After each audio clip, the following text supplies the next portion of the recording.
আচ্ছা আপনাদের কত লাস্ট কত আপনাদের বলেন আপনার দামটা বলেন ৬,০০০ টাকা লাস্ট পড়বে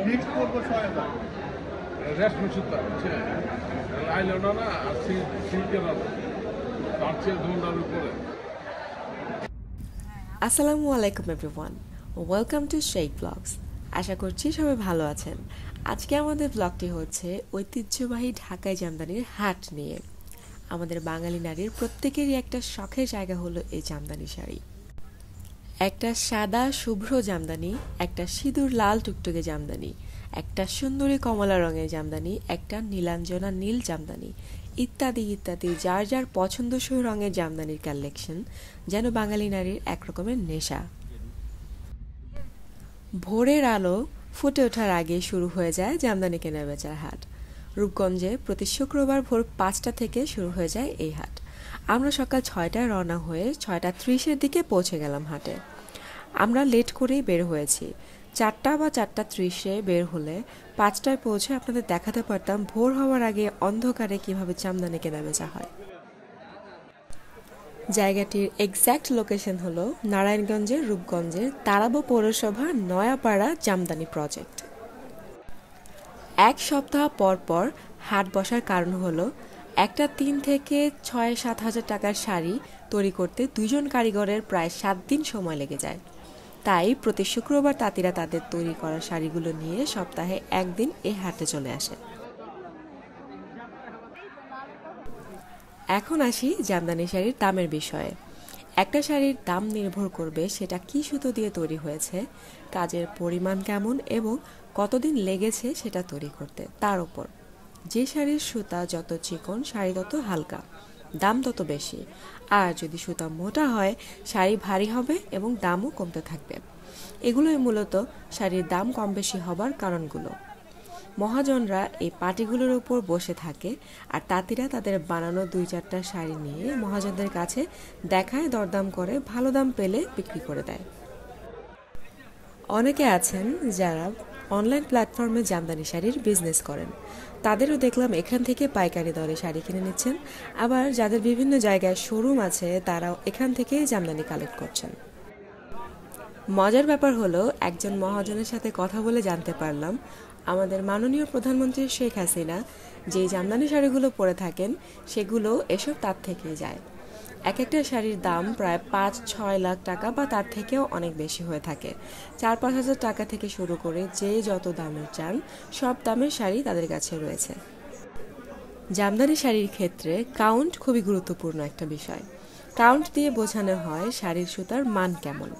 যে শাড়ি যত বেশি কাউন্ট হবে তার সুতা তত বেশি চিকন ও পাতলা হবে এবং তার দাম তত বেশি হবে এবং আরামদায়ক হবে। ডিজাইন ভেদে এক একটা শাড়ির পেছনে ২জন কারিগরের প্রতিদিন ১২ থেকে ১৪ ঘন্টা শ্রম দিলেও সময় লাগতে পারে ৭ দিন থেকে ৬ মাস পর্যন্ত। কারো যদি কোনো নির্দিষ্ট ডিজাইন পছন্দ থাকে তবে সেটা তাদের দেখালে হুবহু বানিয়ে দিতে পারবে। ঐতিহ্যবাহী নকশা ও বুননের কারণে ২০১৬ সালে জামদানিকে বাংলাদেশের ভৌগোলিক নির্দেশক পণ্য হিসেবে স্বীকৃতি দিয়েছে ইউনেস্কো।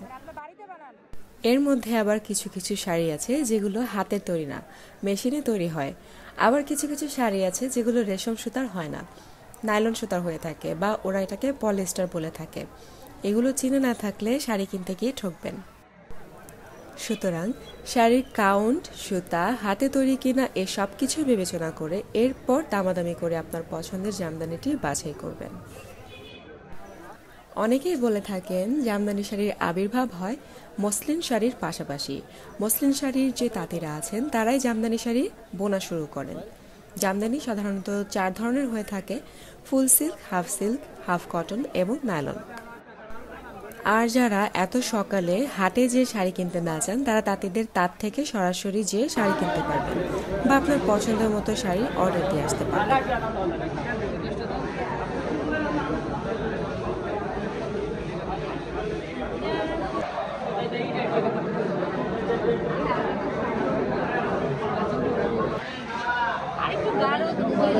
সুন্দর মোবাইল তো ছবি দেখে দেখা যায়।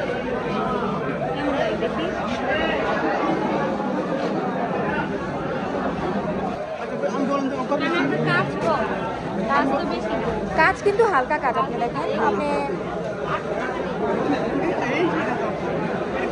কম হয় কাজ না আছে না আমাদের এরকম দরকার না। দাম তো কম না কাকা এরকম না। সবশেষে আমি জামদানি শাড়ির যত্ন সম্পর্কে একটু বলে দিই। জামদানি শাড়ি অনেকগুলো ভাঁজ করে আলমারিতে বা শোকেজে রাখলে সেটায় ভাঁজে ভাঁজে দাগ পড়ার সম্ভাবনা থেকে যায়। এত দামি শাড়ি সেটা তো একটু যত্ন করেই রাখতে হবে, তাহলে সেটা আপনার পরবর্তী জেনারেশনে ইউজ করতে পারবে। সেক্ষেত্রে হালকা ভাঁজ করে হ্যাঙ্গারে ঝুলিয়ে রাখলে শাড়িটি ভালো থাকে।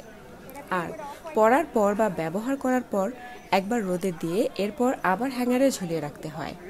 আর কয়েকবার পরার পর শাড়িটা কাটা কাজ করে নিতে পারেন।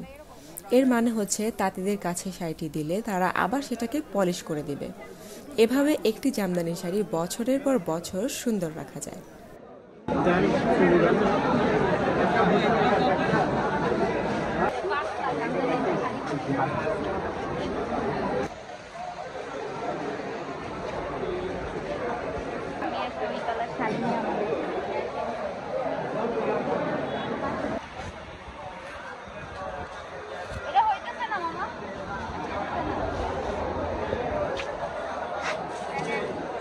মানে শুক্রবার ছাড়াও আপনারা সবসময় থাকেন?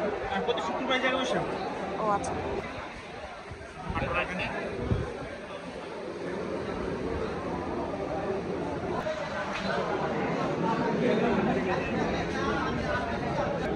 আচ্ছা আপনাদের কত লাস্ট কত আপনাদের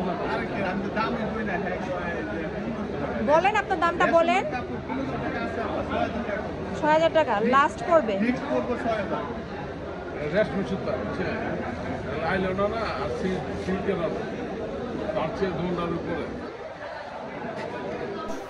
তো এই ছিল আমার আজকের ব্লগ। আশা করছি ভিডিওটি আপনাদের কাছে ভালো লেগেছে এবং ইনফরমেটিভ মনে হয়েছে। যদি তাই হয় তাহলে আমার ভিডিওতে একটা লাইক দিবেন, চ্যানেলটা সাবস্ক্রাইব করবেন, বেল বাটনটি ক্লিক করে রাখবেন। এতে করে আমার এই চ্যানেলের পরবর্তী সব ভিডিও আপনার কাছে সবার আগে চলে যাবে। আর যদি এই ভিডিও সম্বলিত কোনো কিছু জানার বা বলার থাকে, feel free to comment below. যেহেতু ভিডিওতে আমি অনেক ইনফরমেশন দিয়েছি জামদানি সম্পর্কে, আপনি চাইলে আপনার ফ্রেন্ডস এবং ফ্যামিলির সাথে শেয়ার করতে পারেন। তো আজকে এখানে শেষ করছি, দেখা হচ্ছে পরবর্তী ব্লগে। ততক্ষণ পর্যন্ত সবাই ভালো থাকবেন, সুস্থ থাকবেন। আল্লাহ হাফেজ।